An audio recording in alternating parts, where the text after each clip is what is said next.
Bonjour et bienvenue pour ce magazine T'as vu, présenté et réalisé par les Master 2 en journalisme. Alors au sommaire aujourd'hui, la manifestation étudiante de mardi, on parlera également du quartier Humanicité et on vous présentera le collectif Peace for Peace. On parlera également de l'exposition Art Connexion et puis on terminera avec la ville de Lille comme première ville végane, avant bien sûr d'accueillir notre invité du jour, Laurent Honnel du groupe Les Fatal Picards.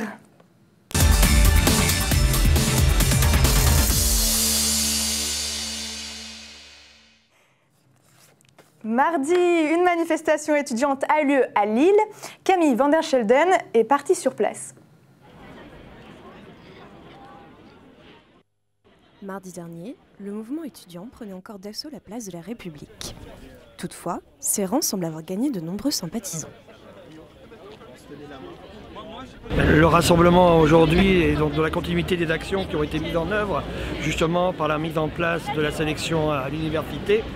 On appelle ça Parcoursup, mais c'est bien sûr la mise en place pour nous d'un tri social et d'un refus donc de laisser la possibilité à chaque élève de terminale d'obtenir la possibilité d'aller à l'université dans la filière de son choix. On se mobilise aussi contre la réforme du bac. En fait, on a un gros souci là-dessus parce qu'ils veulent passer des épreuves au contrôle continu. Et les épreuves contrôle continu, ça veut dire par lycée, par les profs du lycée, donc selon privé, public, lycée, on va dire prestigieux ou un lycée banlieue. On n'aura pas les mêmes notes, pas les mêmes profs et on pourra regarder en gros tu viens de quel lycée, tu as été noté par qui. Dans le sens où les gens les plus précaires vont être touchés et être le plus sélectionnés. Est-ce que toi tu es en difficulté à l'heure actuelle à l'école? Non, pas du tout, mais je viens pour aider mes camarades, des camarades qui sont en difficulté, qui viennent, comme je l'ai dit, de milieux sociaux qui sont toujours pas très faciles et qui aujourd'hui doivent se battre pour accéder à l'université alors que ça devrait être un droit qui devrait être accessible à tous.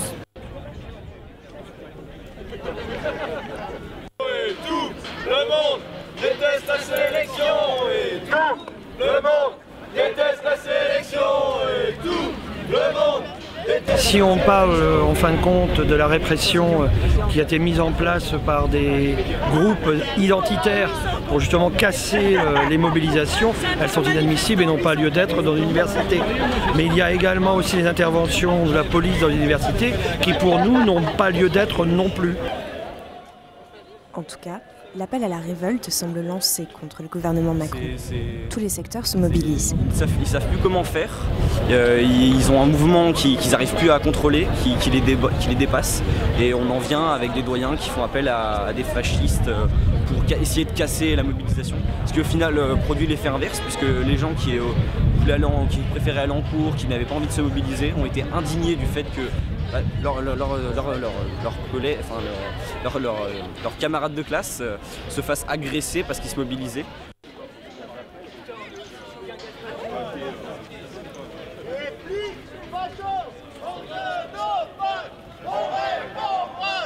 La semaine dernière, il y avait une manifestation qui était certes admirable parce que les gens se sont mobilisés, il faut bien un commencement à tout. Mais en l'occurrence, là, aujourd'hui, c'est beaucoup plus important. Oui. J'avais jamais vu encore les syndicats lycéens, étudiants, de professeurs en université, de professeurs même au lycée, parfois au collège même, qui s'unissent comme ça dans un mouvement. J'ai appris tout à l'heure qu'il y a eu une AG tout à l'heure au niveau des syndicats étudiants à l'université de Lille, la plus grosse AG depuis la mobilisation contre le CPE. C'est simplement aussi peut-être un réveil de la société civile par rapport à tout ce qui se met en place. Monsieur Macron a été élu par une part des Français, certes, avec des circonstances très particulières, et il avance sans concertation à aucun moment, il met ses projets les uns derrière les autres, des projets pour nous qui sont des projets de tri social et de régression sociale, et donc pour nous il n'est pas admissible en fin de compte de laisser les choses se faire comme si de rien n'était. C'est ce qui monte et ce qui est entendu aussi auprès des Français de plus en plus par une majorité de Français. Les lycéens rejoignent le secteur judiciaire, les cheminots et les sociétés comme Air France et Carrefour dans la lutte contre les nouvelles lois du gouvernement. Camille nous a rejoint sur le plateau. Bonjour Camille. Bonjour Justine. Alors vous avez réalisé ce reportage avec Gary Libaud. Est-ce que vous pouvez nous rappeler un peu pourquoi cette manifestation a eu lieu? Tout simplement parce qu'il y a un projet de loi qui changerait la sélection à l'université. Ça s'appelle Parcoursup. Donc nous, on a connu admission post-bac. Et Parcoursup change pas mal de choses. Et surtout la sélection sur recommandation. Donc entre les écoles privées, les écoles publiques, il y aura réellement une différence dans les choses qu'on pourra faire en étant étudiant. Et alors, en quoi, parce qu'il y a eu beaucoup de manifestations en début d'année, en quoi celle-là était différente des autres? Alors, elle était différente dans le sens où l'ambiance n'est pas vraiment la même. On sent réellement qu'il y a beaucoup de tensions en ce moment en France. Tout le monde manifeste. Il n'y a pas seulement les étudiants, on a aussi la grève des cheminots. Cette semaine, on a eu la justice morte aussi, le mouvement judiciaire qui s'est bloqué. Et il y a une réelle en fait, ingérence contre les propositions de loi qui passent en ce moment au gouvernement. Et c'est quelque chose qui stimule réellement une réaction civile qu'on n'avait pas vue sur les premières semaines. C'est-à-dire que tout le monde se réunit. Et vous, qu'est-ce que vous en pensez justement de cette polémique, en tout cas de ce qu'eux revendiquent? Moi, je pense, en tant qu'étudiante, qu'il est clair et net qu'en France, on est quand même un pays des grandes écoles et on nous pousse sincèrement à faire des grandes études sans pour autant avoir le travail qu'on attendait à la base au bout du chemin. Et impliquer une sélection comme ça, où la plupart des candidats sont juste mis au tapis dès le début, c'est encore une fois prouver que, au final, on devrait quand même se concentrer sur le marché de l'emploi plus que sur les études, quoi. Mais bon, moi je trouve ça plutôt admirable, cette espèce de force qu'il y a dans cette réactivité, parce que tout le monde se retrouve en fait réellement, toutes les générations. Et comme on l'a vu dans le reportage, là il y a les professeurs, les lycéens, et ça concerne le lycée, le collège et aussi les universités. Donc, voilà. Merci Camille pour ces précisions.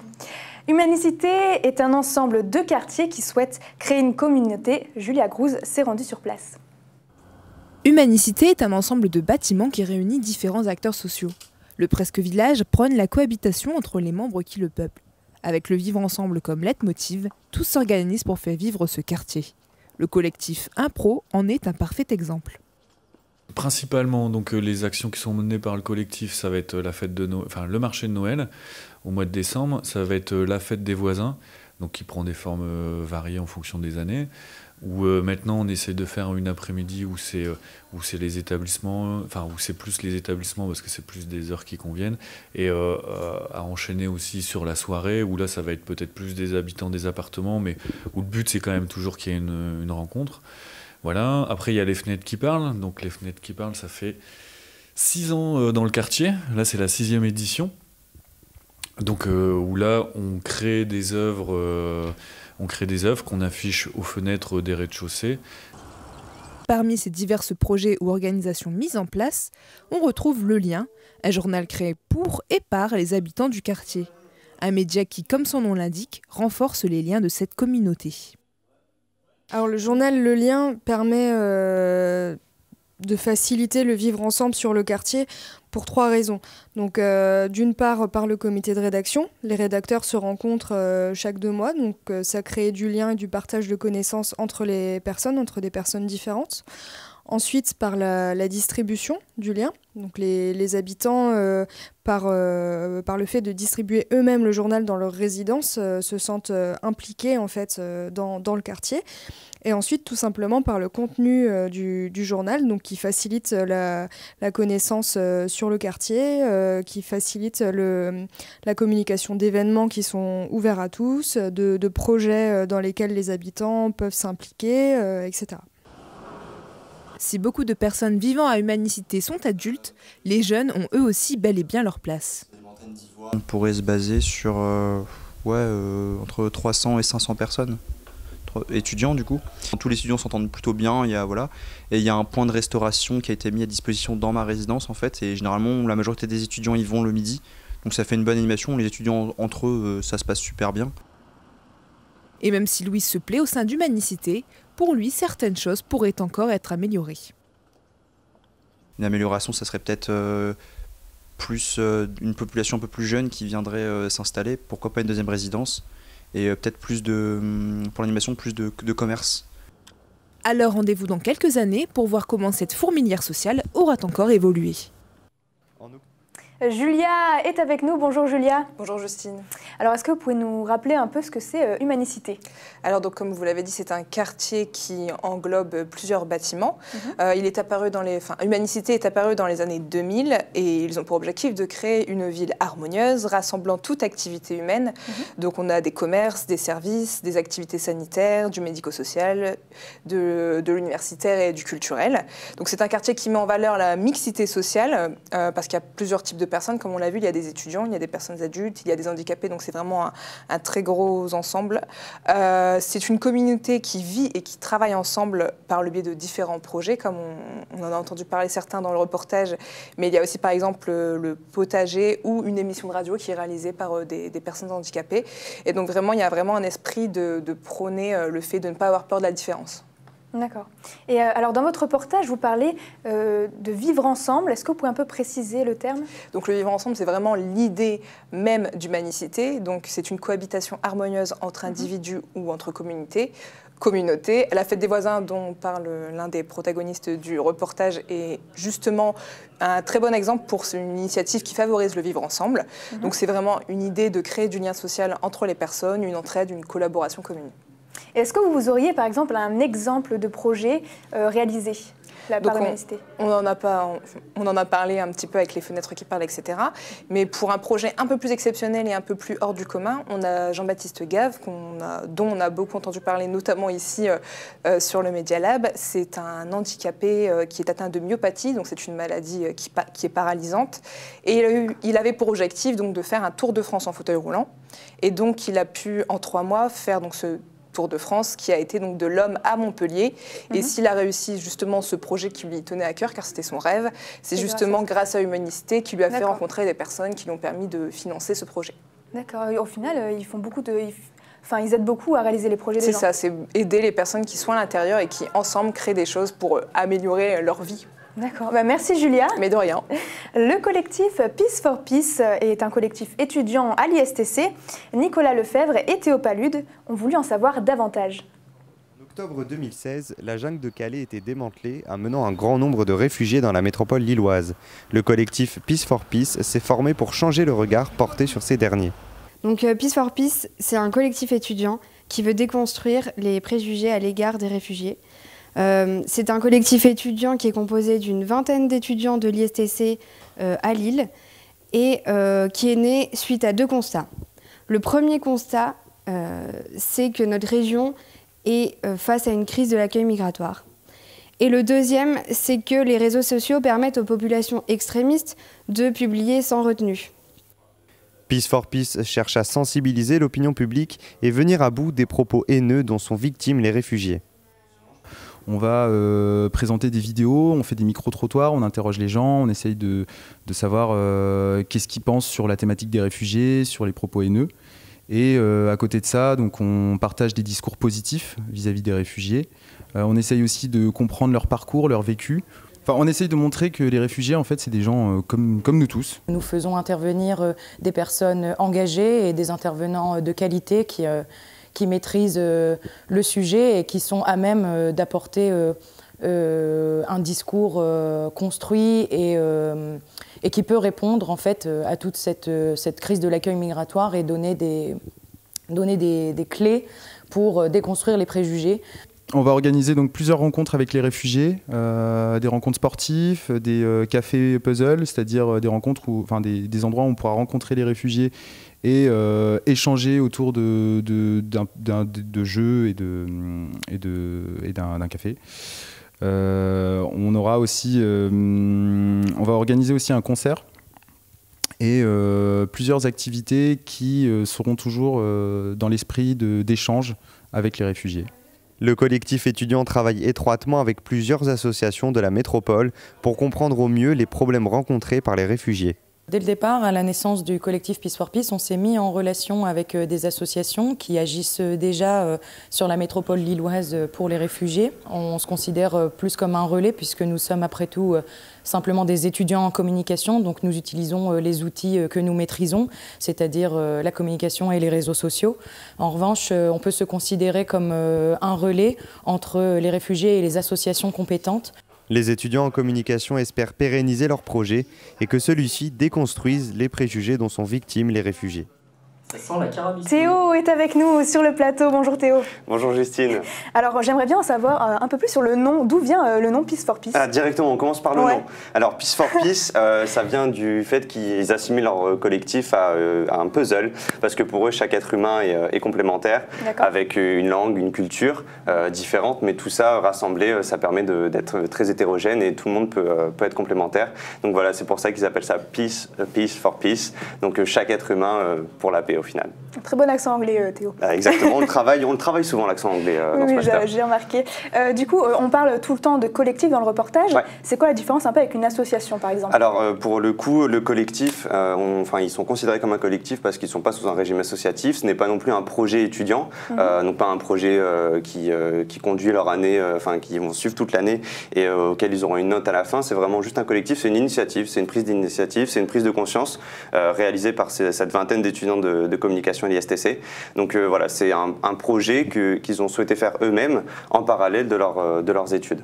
Et leur but, c'est quoi, le but du collectif justement? Alors le but, on en a parlé forcément dans le reportage, le but c'est de sensibiliser l'opinion publique sur le sort des réfugiés et aussi déconstruire les préjugés qu'on leur porte et aussi leur permettre d'avoir une mise en avant de leur parcours, donc le parcours qu'ils ont eu en quittant les pays où ils étaient pour arriver en France, mais aussi le parcours qu'ils vont débuter en arrivant en France, c'est-à-dire un parcours scolaire, par exemple pour la plupart, pour les jeunes réfugiés qu'ils ont rencontrés.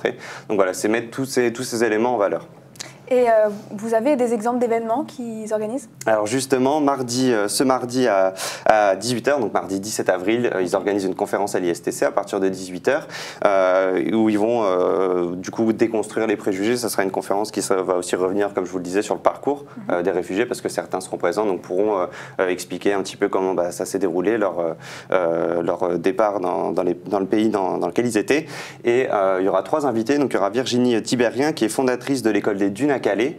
Il y aura aussi Nathalie Tansens, pardon, je lis mal ma fiche, qui est institutrice dans cette école. Et il y a aussi le célèbre photographe engagé Alain Tirel qui sera là. Donc voilà, 3 personnes de choix qui seront à la conférence pour permettre aux personnes qui viennent d'en connaître un peu plus sur le sort des réfugiés et déconstruire les préjugés. D'accord, donc ça c'est la semaine prochaine et ce sera avec des témoignages et des professionnels. C'est ça. J'ai bien compris. Super, merci Théo. De rien, Justine, vous êtes très prognate aujourd'hui. Oui, oui, merci. Située dans le Vieux-Lille, l'agence Art Connexion présente une exposition d'art contemporain. Située dans le Vieux-Lille, Art Connexion propose au public de découvrir des œuvres contemporaines. Cette exposition s'appelle Les Feux de la Rampe et c'est donc la première exposition personnelle d'une jeune artiste française qui s'appelle Maria Valle-Delic, qui a une formation d'architecte et une formation de beaux-arts de la Cambre à Bruxelles. Et c'est donc une artiste qui s'attache vraiment à montrer son regard d'architecte dans ses productions artistiques. Et donc c'est des matériaux qu'on ne s'attend pas forcément à retrouver dans une exposition d'art contemporain. Voilà, ça fait très plastique, très pétrole, des couleurs super vives. Ce sont des toiles cirées en plastique, pailletées, et des vidéoprojecteurs avec lesquels elle projette sur les toiles des spectres qui sont des spectres colorés, qui sont réalisés à partir de vidéos qu'elle a filmées, elle, pendant son voyage à Lille. C'est ce qu'elle appelle des vidéos picturales, donc c'est l'idée de peindre sans laisser de traces. Son regard d'architecte, c'est aussi quelque chose qui se ressent vachement dans l'installation qu'elle fait à Art Connexion. Elle a vraiment pris en compte toutes les petites spécificités du bâtiment, de la salle d'exposition, où elle projette dans des petits coins du bâtiment où l'œil du public ne va pas naturellement.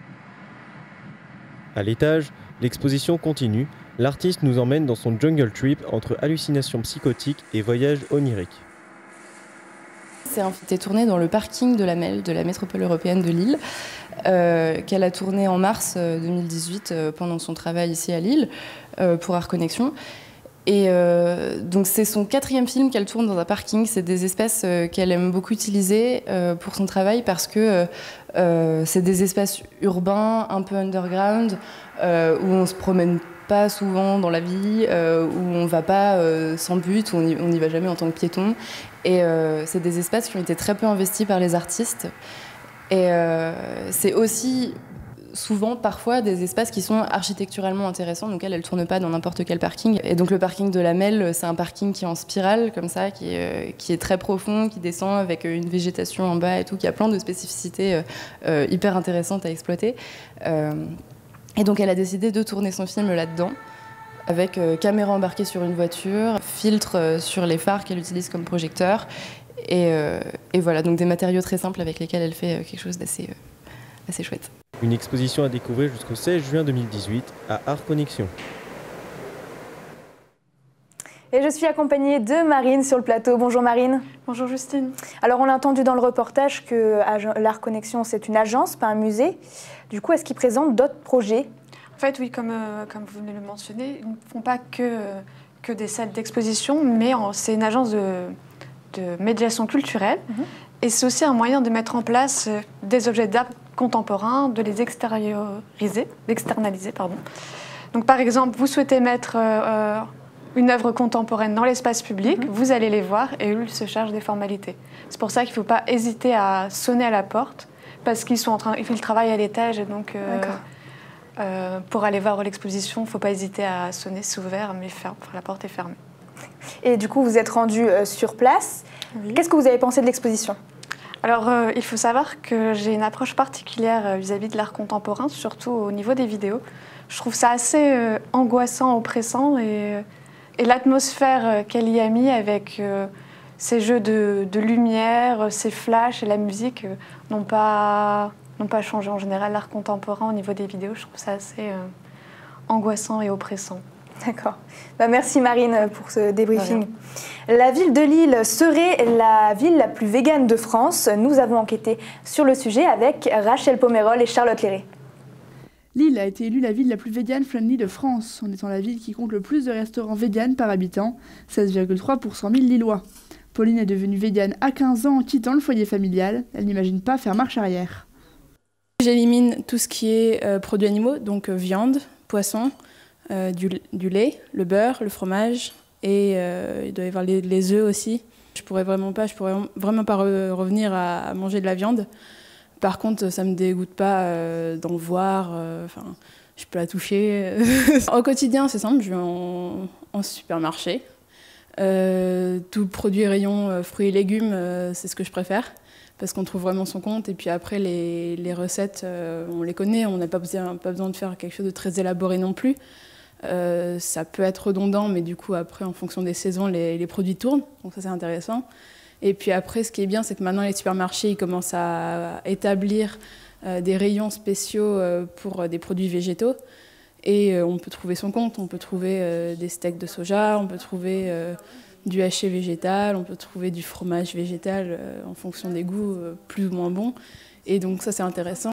Avec 38 restaurants véganes à Lille, il est désormais facile de trouver un endroit pour manger.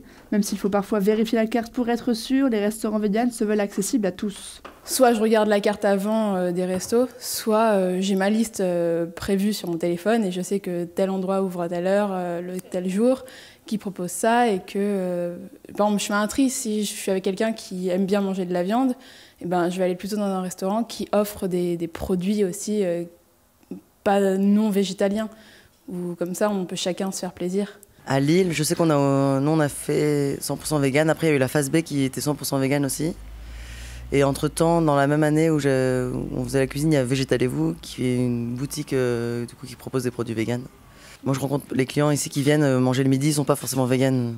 C'est des gens qui travaillent dans le quartier, pour lesquels la majorité, ils trouvent ça bon, ce qu'on fait. Et c'est chouette de pouvoir apporter aussi peut-être une autre façon de voir les choses, enfin le véganisme ou le végétarianisme. Comme quoi ce serait pas bon, ce serait pauvre parce qu'il n'y a pas de viande ou parce qu'il n'y a pas de crème ou de beurre.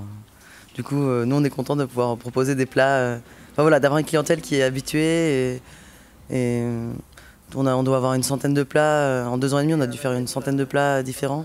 Les gens qui viennent manger, il y en a beaucoup qui se disent végétariens, qui ont vu ce site-là, voilà, qui ont eu comme il y a des bonnes critiques, ils sont venus manger.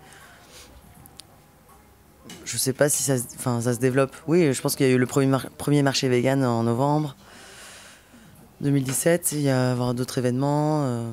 Je pense qu'il y a des vegan places. Je sais qu'il y a une association qui a réussi à mettre des menus vegan à l'université de Lille. Donc je pense qu'il y a des assos aussi qui se mobilisent autour de la question. Ouais. Si le véganisme peut devenir marketing pour certains restaurants, cela peut faire avancer la cause. Certaines enseignes comme Carrefour, Monoprix ou encore Leclerc proposent des alternatives. Marketing certes, mais plus pratique. Je suis accompagnée de Laurent Aunel, membre des Fatales Picard. Vous êtes notre invité aujourd'hui. Merci de m'avoir invité. Eh ben, merci d'être venu. Alors du coup, vous faites partie des Fatales Picard. Votre groupe est composé de 4 membres. Oui. Et Fatales Picard, pourtant, vous ne venez pas tous du Nord. Non. Non, mais à la base, c'est une blague. En fait, on avait les premiers morceaux qu'on a écrits, il y avait un morceau avec l'accent Picard. Et quelqu'un a dit c'est trop fatal le Picard. D'accord. Voilà. Ah bah voilà, on a une petite anecdote. L'explication, voilà. On a une anecdote. Ben merci. En tout cas, on va voir 2 de vos compositions tout de suite. Une casquette de capitaine, un vieux caban comme blouson, rendait le Mont Saint-Michel sur un écusson. Il traînait ses vieilles bottes, les mêmes que Kersozon. Depuis belle lurette, t'aurais plus à Nation. Mais il avait jamais vu la pointe de Trévignon, ni le petit port de pêche de Saint-Paul-de-Léon. Pour lui, le Kikafar, c'était... Mon père était tellement de gauche qu'on habitait rue Jean Jaurès, en face du square Maurice Thorez, avant d'aller vivre à Montrouge. La la la la la la la la la la la la. Alors Laurent, vous faites du financement participatif pour vos albums. Oui. Alors, vous en avez un qui vient tout juste de se terminer, là, maintenant. C'est exact. Ça a bien marché? Ça a très bien marché pour la 3e fois consécutive. Et puis nous, c'est un système qui nous a permis, avec les années, de nous abstraire, on va dire, du modèle économique traditionnel, grosse maison de disques, avec un logiciel propre aux maisons de disques qui ne correspondait pas au nôtre. Et du coup, ça nous a permis de gagner en indépendance. Et en plus, ça a créé une relation particulière avec le public. Parce que les gens qui participent, je ne vais pas dire qu'on les connaît tous, mais on finit par avoir des relations privilégiées. Et ça fait de cette aventure de financement participatif quelque chose d'un petit peu hors norme. Et puis ça nous correspond bien. Comme vous l'avez dit, c'est la 3e fois que vous faites du financement participatif. Est-ce que vous trouvez justement que vous allez rester dans le financement comme ça, ou vous allez retourner peut-être plus tard, parce que vous avez cité plein d'avantages là? Alors, retourner vers un système plus traditionnel, non. Nous, on en parlait l'autre fois avec les collègues, on a fait trois campagnes de financement participatif. En ce qui nous concerne, je pense qu'on a fait le tour de la question, mais on souhaite poursuivre l'aventure en continuant à développer ce principe-là. En fait, on aimerait bien, on n'a pas encore vraiment d'idée précise, mais créer un système qui fait que ce soit les concerts, les albums ou tout ce qu'on peut produire autour des Fatales Picard puisse être accessible indépendamment des circuits traditionnels, en fait. D'accord. Et justement, est-ce que vous pouvez rappeler un peu comment ça marche, le crowdfunding, donc le participe? C'est le mot le moins prononçable de la langue anglaise. Voilà. Non, mais je me suis dit, j'allais le tenter comme ça. En fait, le principe, c'est tout simplement chacun un projet à développer. En l'occurrence, nous, c'est par exemple un disque. Un disque, c'est un coût non négligeable. Donc, quand on est indépendant et que les finances du label ne le permettent pas, on fait appel aux personnes sur lesquelles on a toujours pu compter. Actuellement, c'est le public. Donc, les gens préachètent. C'est pas un don, c'est important de le préciser. Les gens préachètent l'album. Et les gens peuvent soit juste préacheter l'album, soit après, ce qui, selon moi, fait la richesse du principe, il y a tout un système de contrepartie. En plus de préacheter l'album, on peut par exemple, alors en ce qui me concerne, moi je donne des cours de guitare, Paul, notre vénéré leader, donne des cours de cuisine, mais des vrais cours de cuisine. Il y a des ateliers karaoké, il y a des invitations au concert. Donc en fait, il y a tout un système qui s'articule autour du simple préachat de l'album et qui permet encore une fois de rendre l'aventure un peu particulière, de personnaliser. On a fait une édition vinyle du futur album, il y aura des polaroïds, il y aura un songbook pour les gens qui veulent jouer nos morceaux à la guitare ou au piano ou au ukulélé. Donc voilà, c'est un système qui encore une fois, pour moi beaucoup d'avantages. Et donc justement, vos plus grands fans doivent dépenser des sommes folles pour avoir des cours de cuisine et tout ça. Je pense qu'ils ne vont pas s'arrêter à juste un petit participant. Une petite participation, ouais, merci. Voilà. Alors, heureusement, nos plus grands fans ne sont pas les plus riches, donc ça permet d'équilibrer, en fait. Voilà. Non, mais après, le nombre de places est limité. Et puis nous, on veut pas, moi je veux pas que ça devienne un outil trop commercial. On n'est pas dupe, on sait qu'on est là pour vendre, on a besoin d'argent, et puis c'est un métier qui nous permet de gagner notre vie, donc on va pas se mentir là-dessus. Après, l'idée, c'est quand même on essaie de trouver un équilibre entre gratuité et monétarisation de ce qu'on fait. Il y a une dimension gratuite, on va balancer des titres live gratuitement pour les participants, les crowdfunders. Le songbook dont je parlais précédemment est aussi gratuit. Et parallèlement à ça, donc, il y a des ateliers qui, eux, sont payants. Mais on a la chance, nous, à la fois on a besoin d'argent, mais en même temps, Les Fatales, c'est un groupe connu, on arrive à en vivre, donc on a les moyens aussi de faire comme d'autres groupes avant nous, de trouver cet équilibre entre gratuité et monétarisation des trucs. D'accord. On va parler un petit peu de votre dernier album qui est sorti en octobre 2017. Oui. Donc vous êtes plutôt un groupe qui fait de la parodie, en même temps vous dénoncez dans vos chansons.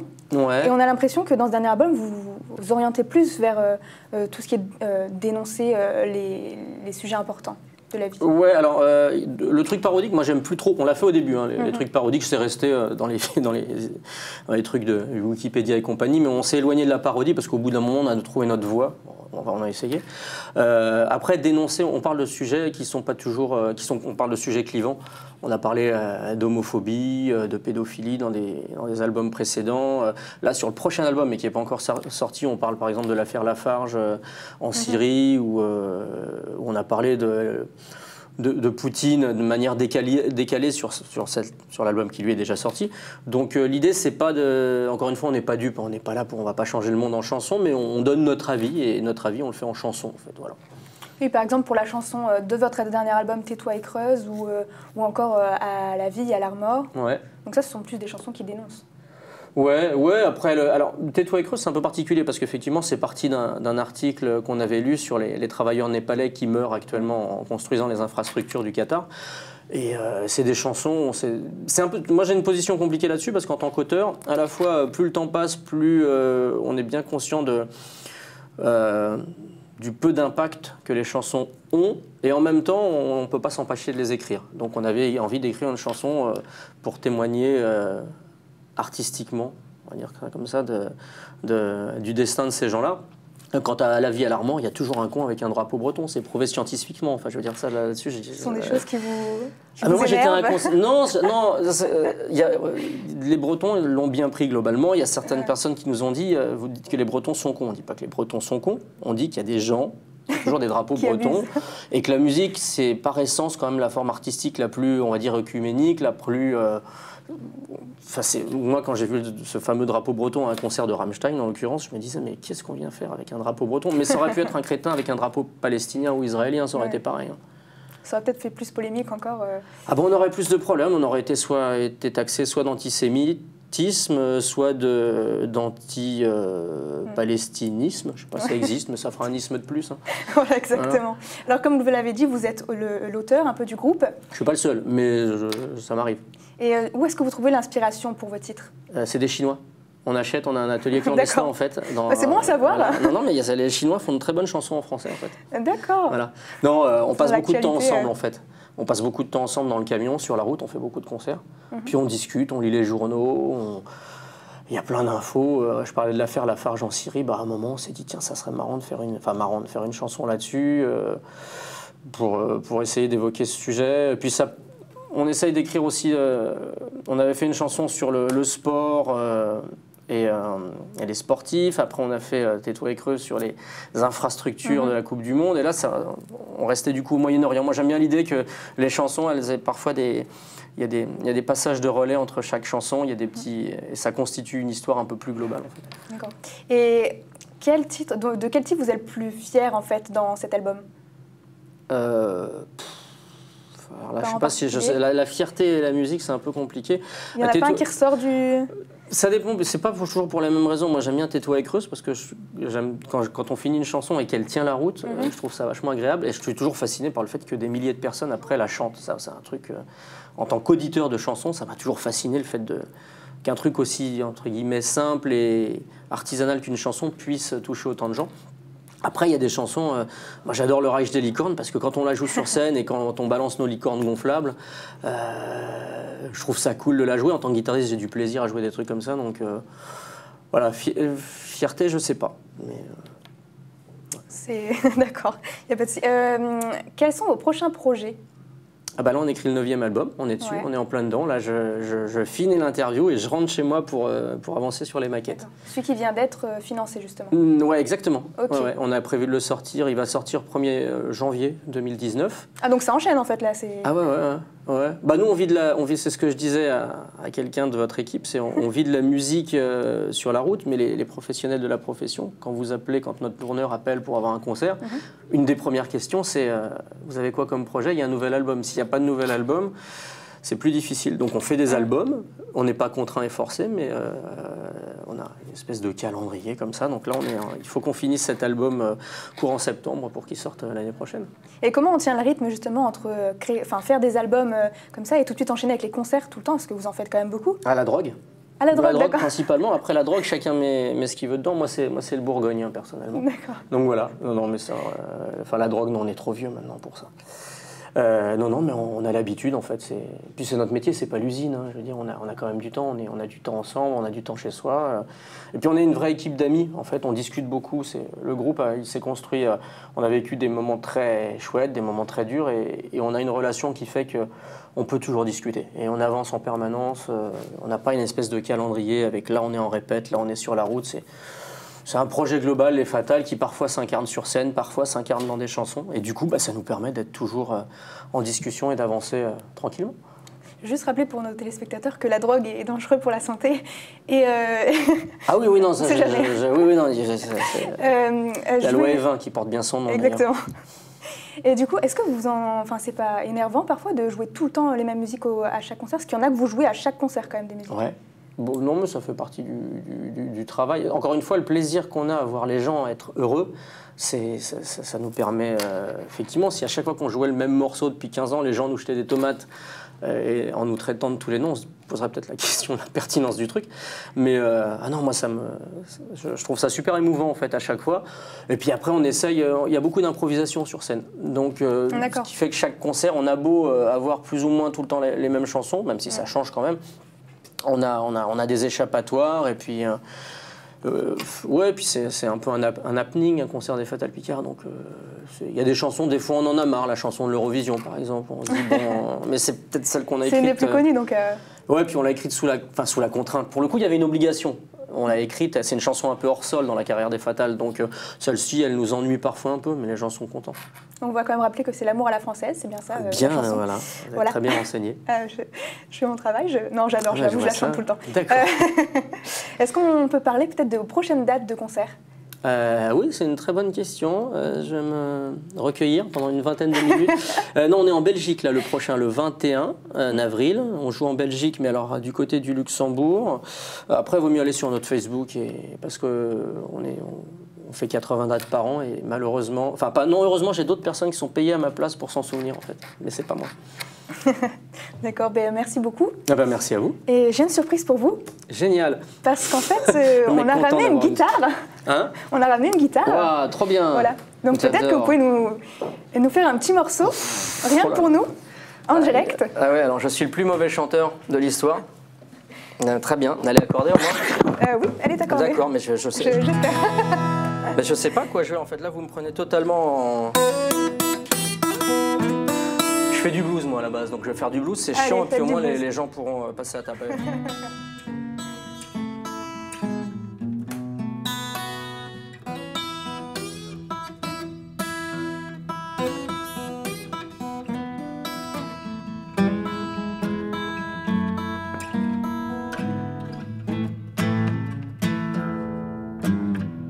En général, ça devient chiant à ce moment-là, le blues en fait.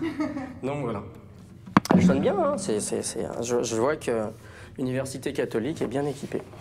Du coup, peut-être que vous pouvez nous faire un autre petit morceau de votre dernier album. Je peux pas, je suis un très mauvais chanteur, ça m'embête. Là, vous me prenez un petit peu au dépourvu, en fait.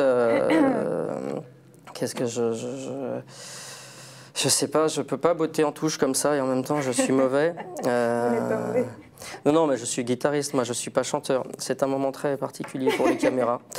Je vais essayer de chanter un truc, mais c'est plutôt un vieux morceau que j'ai écrit il y a longtemps, mais qui est des fatales. Ah, c'est très bien ça.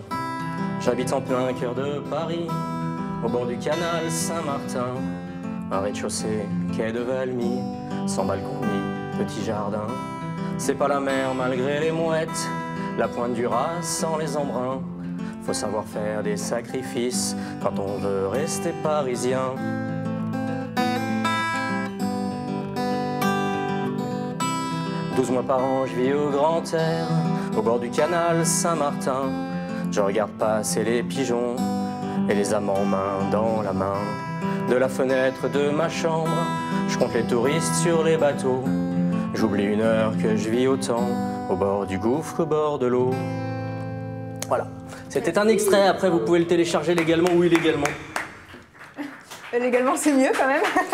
Ouais, on a eu un long débat l'autre fois sur le... Merci la régie. Voilà.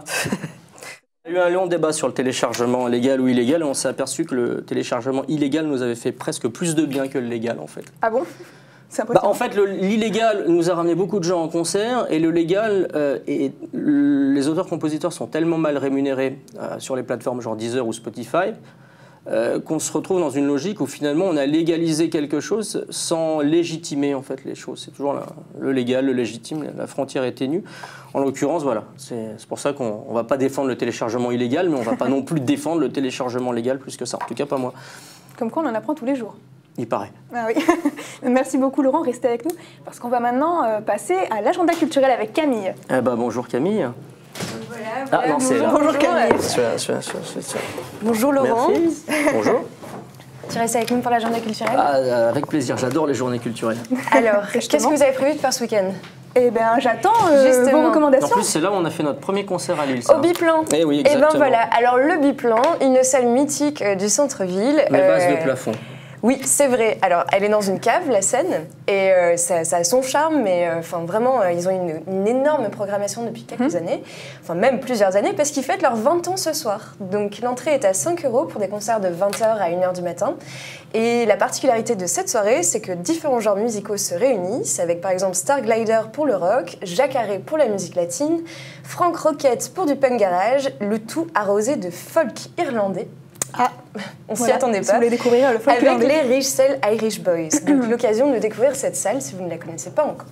Apparemment, Laurent la connaît très bien. Le premier concert qu'on a fait, c'était au Biplan, le premier concert lillois. Et je disais que le plafond est bas parce que nous, on saute beaucoup dans le groupe. Et en fait, il y a eu un accident. Ouais, plusieurs accidents. Voilà, anecdote. La tête qui percute le plafond n'est jamais une bonne chose sur scène, en fait. Voilà. Ouais, j'imagine bien, oui. Mais ça fait partie des premières salles qui nous ont fait confiance au début de la carrière des Fatales et on en est très contents. Vous ne le regrettez pas? Non. Ça s'est bien terminé quand même pour la personne qui s'est pris le plafond. Non, c'était moi. C'était vous? Voilà, ça va. Voilà.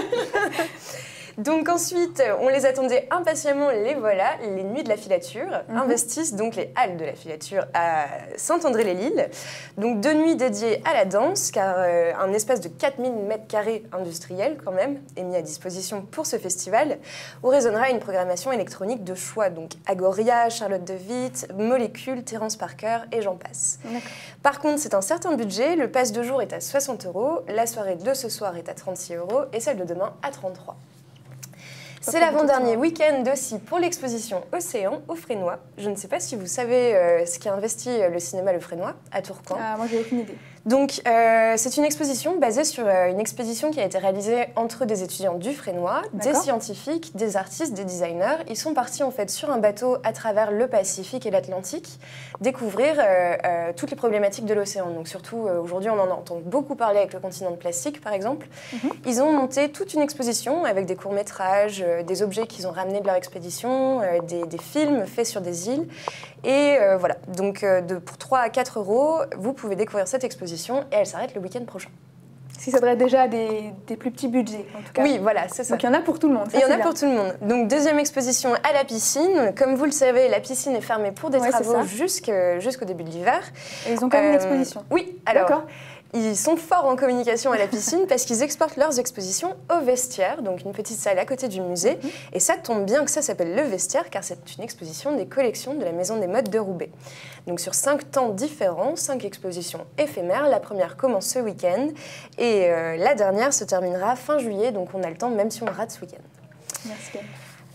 Vous connaissez les TED Talks? Pas du tout. Pas du tout? Moi non plus. Vous n'avez jamais entendu parler? Ah non. Alors, c'est des discussions, des conférences avec des experts dans tous les domaines qui s'invitent pendant quelques heures devant un public pour parler de thématiques actuelles, mais surtout sur des sujets où c'est très humain et il faut s'affirmer. Donc, normalement, ce sont des choses qui vont dans... Les TED Talks prennent place dans des grandes villes. Là, Lille, c'est une des premières éditions.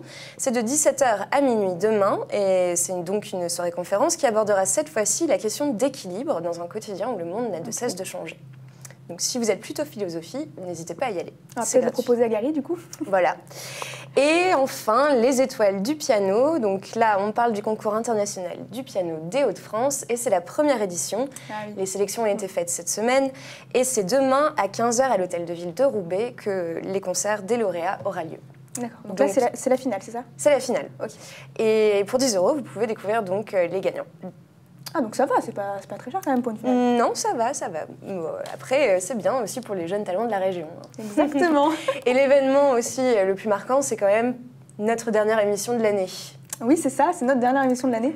Et on a quand même de la chance de vous avoir pour cette dernière émission. Je me permettrais d'être un peu cynique, on est en avril et on est à l'université, oui, c'est la fin de l'année en fait. Oui, oui, voilà. Je me disais, tiens, c'est mais nous, on est un peu triste. On est comme ça. On est un peu triste. On est en forme, on a terminé nos études, c'est terminé. Oui, exactement. Alors Laurent, qu'est-ce qui vous branche le plus dans ces événements? Il y a pas mal de trucs. Moi, j'aime bien la piscine alors, le vestiaire, je connais pas. Je suis assez fasciné par cette salle, la piscine, à chaque fois, qui a vraiment son histoire. Les TED Talks, ça, pourquoi pas. Voilà. Mais non, ou le biplan, je sais. Tout me branche. Et puis, j'aime bien l'enchaînement entre le truc sur les océans et puis après la piscine, en fait. Ouais, bah oui. Mais vous allez aller partout. Non, mais on va peut-être écrire une chanson sur le continent de plastique. Il y a un bon concept. Et puis, c'est un peu ambigu, en fait, quand on regarde les choses. Ah, voilà, information par un autre angle. Voilà. Continent de plastique, je garde. Ah, c'est intéressant. On a une information, ça y est. Bah oui, c'est sûr. En plus, vraiment, vous êtes bien dans l'actualité. En ce moment, de plus en plus de gens prennent action et c'est très bien d'écrire des chansons pour réveiller les consciences là-dessus. Oh, merci. Et vous, Camille, qu'est-ce que vous comptez faire ce week-end? Je passerai bien, oui, voilà, réviser, parce que c'est la fin de l'année. Un petit événement comme ça? Un petit événement, moi j'aimerais bien aller aux Nuits de la Filature, mais ça représente quand même un certain budget, donc je pense que je vais aller faire un petit tour à la piscine. D'accord, c'est plus raisonnable peut-être. Voilà. Merci beaucoup Camille, merci beaucoup Laurent d'avoir été avec nous. Merci à vous de m'avoir reçu. Merci beaucoup. Comme Camille l'a dit, c'est notre dernier T'as vu, magazine T'as vu, réalisé par les Masters 2 en journalisme. Et pour l'occasion, je vous propose de découvrir un bêtisier.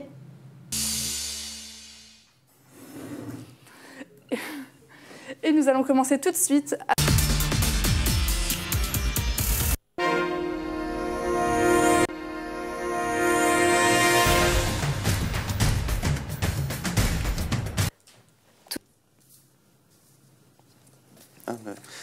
Bonjour et bienvenue pour ce nouveau JT. Ça marche? Vas-y. Ça fait combien de temps que vous êtes zombie? Ah ouais, c'est long quand même. Valérie Pécresse a quant à elle réagi de façon... face à cette nouvelle. Elle estime néanmoins que la région entière n'aura... que d'étendre à la région entière cette mesure n'aura... Emmanuel Macron donne un discours cet après-midi à l'occasion de la semaine de la francophonie. Théo, bon, lui, c'est la distribution d'enfants qu'il préfère. On va peut-être éviter de... On va garder ça pour nous. Sauveur avait l'air pas mal la rencontre. Alors, vous pourrez... Et voilà, un fonctionnement un peu plus huilé sur le papier, puisqu'il est issu d'un milieu social où il n'y avait pas forcément beaucoup d'argent, il n'a pas fait d'études, donc il est parti de pas grand-chose, même comme je l'ai dit, de l'ambition, du rêve, de croire en soi, de la confiance, de l'envie de poursuivre ce qui nous anime. Pour l'enfouissement des déchets radioactifs dans le département de la Meuse. Le gouvernement prend en main un sujet très sensible quelques jours Après son choix de renoncer à l'aéroport Notre-Dame-des-Landes, le secrétaire d'État à l'écologie rencontrera également les opposants au projet. À Paris, le PDG de Radio France. Le PDG de Radio France est accusé de favoritisme lorsqu'il dirigeait l'Institut national de l'audiovisuel. Il avait reçu un triplex en échange de l'attribution. Direct durant laquelle le président s'adressera en priorité aux seniors et aux ruraux qui pourraient se sentir à l'écart quant aux différents... Un sport un peu particulier, le Quidditch. Hier, Roger Federer a remporté son 20e titre lors de la 23e journée de Ligue 1. Et à la chapelle d'Armentières dimanche soir. Et c'est la fin de cette édition. Merci Chloé, c'est la fin de ce JT. Chloé, c'est la fin de ce JT. C'est la fin de ce JT. Merci à tous de nous avoir suivis. Chloé, c'est la fin de ce JT. C'est la fin de ce JT. C'est la fin de ce JT. Merci de nous avoir suivis. Vers ses portes. Un lieu qui a beaucoup plus d'avantages que...